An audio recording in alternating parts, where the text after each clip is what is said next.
Hello everyone, welcome to Unacademy. Very good evening to all of you. तो जैसा आपको पता है कि हरियाणा पावर यूटिलिटीज में बम्पर ओपनिंग्स आई हैं for the branch of electrical, mechanical and civil.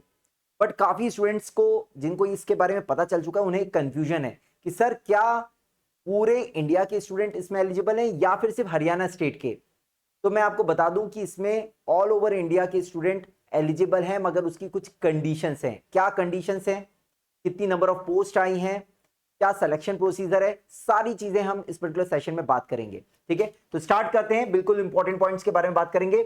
यहां पे आप देख रहे हैं, यह है एडवर्टाइजमेंट नंबर, जिसमें बताया गया है क्लोजिंग डेट है 29 ऑफ अक्टूबर 2025। ये रिक्रूट करने जा रहे हैं assistant engineer for electrical, mechanical and civil.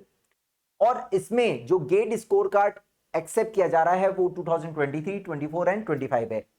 And also get 2022। Normally जैसे अभी आपने एनपीसीआईएल का भी देखा होगा, एनपीसीआईएल पे हर साल जो रिक्रूट करता है उसमें 3 साल का स्कोर कार्ड वैलिड करता है। जैसे अभी शॉर्ट नोटिस आया फॉर गेट 2026, तो 24, 25 और 26 तीनों को उन्होंने एलिजिबल माना है। हरियाणा भी ऐसा ही करता, मगर उन्होंने एक एडिशनल ईयर भी ऐड किया है 2022। इन्होंने लिखा है एज वन टाइम मेजर, मतलब गेट 2022 का स्कोर कार्ड भी वैलिड है। अगले इंपॉर्टेंट पॉइंट की तरफ चलते हैं। ठीक है, और इसका रीजन क्या है? इसका रीजन यह है कि गेट 2022 के थ्रू एक बार हरियाणा ने रिक्रूटमेंट निकाला था, मगर किसी कारण से उसे कैंसिल कर दिया था। इसीलिए गेट 2022 को भी यहां पे उन्होंने वैलिड स्कोर कार्ड माना है। तो जितने स्टूडेंट गेट 2022 में क्वालिफाई किए हैं वो भी ये फॉर्म भर सकते हैं। ठीक है, तो यहां पे 22, 23, 24 एंड 25 ये इंपॉर्टेंट पॉइंट हो गया। आगे बढ़ते हैं। अगर हम इलेक्ट्रिकल की बात करें तो असिस्टेंट इंजीनियर इलेक्ट्रिकल कैडर में 211 सीट्स, 211 वैकेंसीज बताई गई हैं। इसमें बताया गया है कि full time bachelors engineering degree चाहिए, minimum 60% marks and 55% marks in respect of SC category candidate of Haryana domicile. ये बहुत इंपॉर्टेंट पॉइंट है, जो काफी स्टूडेंट कंफ्यूज हो रहे हैं उन्हें मैं क्लियरली बता दूं। जितने भी जनरल स्टूडेंट है उनके लिए मिनिमम 60% है। जितने एससी के हैं या मतलब यहां पे दूसरी कैटेगरी के हैं, उनको रिजर्वेशंस मिलेगा अगर वो हरियाणा डोमिसाइल के होंगे। तो इसका मतलब सिर्फ हरियाणा के जो एससी कैंडिडेट है उन्हें ही ये पर्टिकुलर रिलैक्सेशन मिल रहा है। बाकी अदर स्टेट के स्टूडेंट्स को, जो कैटेगरी के भी हैं, जो जनरल के हैं, उन्हें सिर्फ जनरल में ही कंसिडर किया जाएगा। मतलब अगर आप कैटेगरी के भी हैं तो भी आपको जनरल में कंसिडर किया जाएगा। ठीक है, और इसके बारे में उन्होंने एक आगे नोट पॉइंट भी दिया है, वहां पे भी मैं आपको दिखाऊंगा। ठीक है, तो इलेक्ट्रिकल के लिए ये है। और यहां पे लिखा हुआ है एक और इंपॉर्टेंट पॉइंट कि अगर आपके परसेंटेज 60% नहीं है, 60% से कम है बीटेक में, और आपने मास्टर्स किया है और मास्टर्स में आपके मिनिमम 60% मार्क्स हैं, जनरल के लिए 55% for the SC category in Haryana domicile, तो वो भी एलिजिबल हो सकते हैं। मतलब अगर आपके डिग्री में कम है मगर मास्टर्स में अच्छे हैं तो भी आप यहां पे एलिजिबल हैं। और एक और इंपॉर्टेंट पॉइंट है, मस्ट हैव लिखा है, not desirable. Must have pass Hindi और Sanskrit up to matric standard और इन हायर एजुकेशन।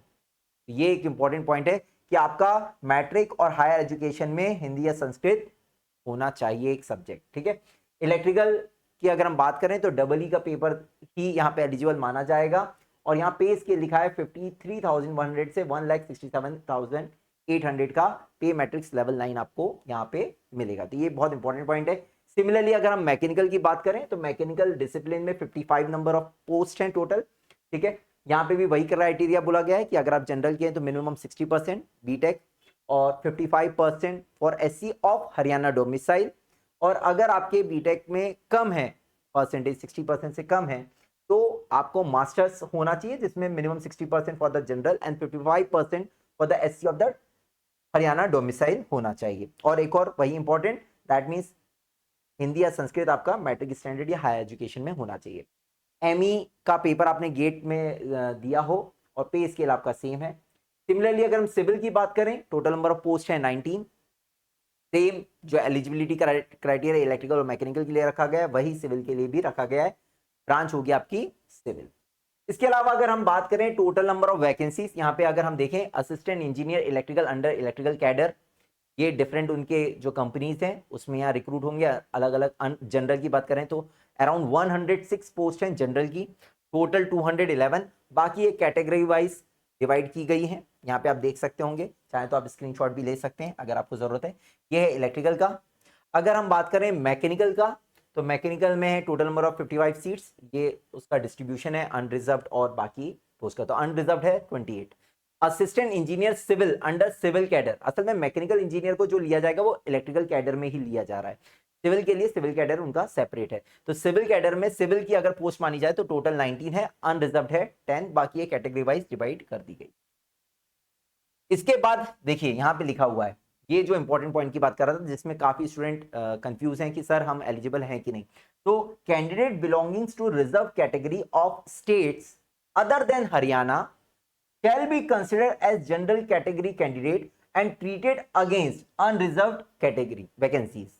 तो कैंडिडेट जो रिजर्व कैटेगरी के हैं मगर हरियाणा के अलावा दूसरे स्टेट के हैं तो उनको उसका बेनिफिट नहीं मिलेगा। हाँ, वो जनरल कैटेगरी में ही अप्लाई कर सकते हैं और उसी वैकेंसीज पे अपना दावा कर सकते हैं। ठीक है, ठीक है। इसके बाद अगर हम बात करें relaxation in age limit for the candidates of Haryana domicile only. ठीक है, अब एज लिमिट की बात आई तो हमें पता है कि जनरल में कोई एज लिमिट नहीं होती, मगर एज कम नहीं है। यहाँ पे भी आप देखिए जनरल और ईडब्ल्यूएस के लिए मैक्सिमम एज 42 ईयर्स है, तो बहुत अच्छा दिया है इन्होंने। ठीक है, अब इसमें अगर हम बात करें एज रिलैक्सेशन की, तो जो हमारा स्टैंडर्ड एससी एसटी पीडब्ल्यूडी के लिए एज रिलैक्सेशन है वो यहाँ पे दी गई है और यहाँ पे ईयर भी बता दिए गए हैं। मगर हमें पता है कि ये एज रिलैक्सेशन किसी और स्टेट को नहीं मिलेगी, सिर्फ हरियाणा डोमिसाइल के ही स्टूडेंट्स को मिलेगी। ठीक है, इसके अलावा और भी कैटेगरीज हैं, जुडिशियली सेपरेटेड वुमेन है उनके लिए भी एज रिलैक्सेशन, अनमैरिड वुमेन है उनके लिए भी एज रिलैक्सेशन है, एक्स सर्विसमैन है उनके लिए भी एज रिलैक्सेशन यहाँ पे दी गई है। ठीक है, तो ये हो गया एज रिलैक्सेशन। अब एक और इंपॉर्टेंट पॉइंट कि स्टूडेंट काफी जानना चाहते कि सर हरियाणा जो पावर यूटिलिटीज में है उसमें फ्रेशर्स अप्लाई कर सकते हैं कि नहीं। तो ध्यान से देखिएगा, the candidate or students appearing in the final year semester having the essential qualification on 29th of October 2025, जिनके पास डिग्री आ गई हो या बीटेक कंप्लीट हो गया हो, कब तक? 29th ऑफ अक्टूबर 2025 वही एलिजिबल यहां पे होंगे। ठीक है, तो काफी स्टूडेंट है पूछते हैं कि सर हम फाइनल ईयर में हम कर सकते हैं कि नहीं कर सकते हैं। अगर आपके पास 29th ऑफ अक्टूबर तक है तो बिल्कुल कर सकते हैं। ठीक है, आगे बात करें और important point, the candidate who have acquired the essential qualification as mentioned in serial number 3 जो हमने पहले देखा। क्वालिफाइड होना जरूरी है, सारे स्टूडेंट मत भर देना, जो क्वालिफाइड नहीं है पता चलो वो भी भर दिए। क्वालिफाइड इन गेट 2022, 23, 24 और 25। इक्वल वेटेज, ये भी इंपॉर्टेंट है। सर हमने तो 2 साल दिया था, अब किस साल का मैं भरूं? The equal weightage would be given to the GATE 2022, 23, 24 and 25। Equal weightage दिया जाएगा, जिसमें आपके सबसे बेस्ट मार्क्स हो उसको आप भरिएगा। ठीक है, the minimum qualifying cut off marks in respect of GATE shall be declared by GATE organising committee. तो जो गेट ने डिसाइड किया था क्वालिफाइंग मार्क्स, तो इन्होंने भी वही बताया, उसके ऊपर वाले ही अप्लाई कीजिएगा, उसके नीचे वाले अप्लाई नहीं करना है। ठीक है, ठीक है। अच्छा, एक और इंपॉर्टेंट पॉइंट, इसमें इंटरव्यू नहीं है, मतलब गेट स्कोर के कार्ड के बेसिस पे आपका डायरेक्ट सिलेक्शन होगा। यहां पे लिखा हुआ है no interview will be carried out for the post being advertised by this.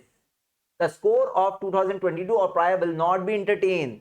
2022 से पहले वाले मतलब 21 और 20 में वाले एप्लीकेबल नहीं है, सिर्फ 22, 23, 24 और 25 वाले ही कर सकते हैं। और उनका जो स्कोर होगा 1000 में जो वैलिड स्कोर आता है उसके बेसिस पे आपका यहाँ पे सिलेक्शन होगा, इंटरव्यू नहीं है। ठीक है, whichever is higher during the online submission of the. ठीक है, तो और उन्होंने भी ये बताया कि भाई तुम्हारे अगर तुमने 2-3 बार गेट दिया है तो उसमें जो बेस्ट होगा वही आप भरिएगा। ठीक है, ठीक है। अमाउंट ऑफ फीस जो कि नॉन ट्रांसफरेबल और नॉन रिफंडेबल है, नॉन एडजस्टेबल है, तो यहाँ पे फीस दी गई है, जिसमें सिर्फ डिसेबिलिटी वाले जो स्टूडेंट है उनके लिए कोई निल है, बाकी मेल कैंडिडेट के लिए यहाँ पे देखिए लिखा हुआ है फीस, है ना, तो ये आपको भरना है। अगर एट द एंड हम अगर इंपॉर्टेंट डेट्स की बात करें तो इंपॉर्टेंट डेट्स है 29th ऑफ स्टार्ट हुआ है, ये 29th ऑफ सितंबर से स्टार्ट होगा और closing date of submission of online application 29th of October 2025। Cut off date for the purpose of upper age limit reservation essential qualification 29th of, वही मैंने बताया कि जो एज लिमिट जहां पे आप क्वालिफाइंग डिग्री देखेंगे, एज लिमिट देखेंगे, वो 29th ऑफ अक्टूबर 2025 है। बाकी डिटेल एडवर्टाइजमेंट आप हरियाणा पावर यूटिलिटीज की वेबसाइट पे जाके देख सकते हैं, यहाँ पे वेबसाइट का नाम भी लिखा हुआ है। इसी टाइप की नोटिफिकेशन इंफॉर्मेशन कट ऑफ और अदर अपडेट्स के लिए जो भी गेट, ईएससी, पीएसयू के रिगार्डिंग, एजेई के रिगार्डिंग आती है, तो आप मेरे टेलीग्राम ग्रुप से जुड़ सकते हैं, Mayank sir GATE faculty Unacademy, आपको सारी अपडेट मिलेगी। ठीक है, और जितने भी हमारे स्टूडेंट जो 26 को टारगेट कर रहे हैं, 27 को टारगेट कर रहे हैं, 28 को टारगेट कर रहे हैं, तो वो भी देख लें, इस तरीके से ओपनिंग्स आती हैं, मगर ये ओपनिंग्स में आप तभी जा सकते हैं, सेलेक्ट हो सकते हैं जब आप अच्छा परफॉर्म करेंगे।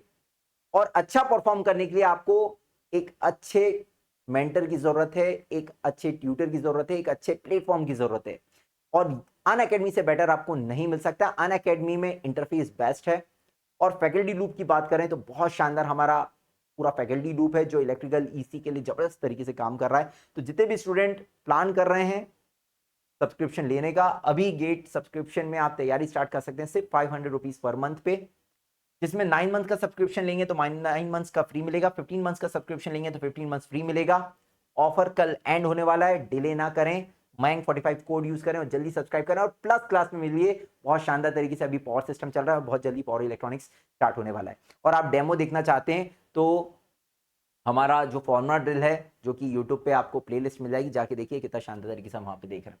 ठीक है, इसके अलावा मैं बात करूं कुरुक्षेत्र बैच की, जो कि 2028 प्लान कर रहे हैं, गेट और ईएससी पीएसयू का प्लान कर रहे हैं, जो लोग मतलब जो स्टूडेंट प्लान कर रहे हैं कि 28 में हम गेट और ईएससी को प्लान करें, तो उनके लिए भी यहाँ पे हमारा बैच स्टार्ट हो रहा है 30 सितंबर 2025। और इसका अगर हम बात करें तो अमन राज सर स्टार्ट कर रहे हैं इसे, बिल्कुल प्लान करें और जल्दी से एनरोल करा के मिलिए। ठीक है, बाकी इंफॉर्मेशन के लिए, अपडेट्स के लिए आप मेरे साथ जुड़े रह सकते हैं इस टेलीग्राम ग्रुप।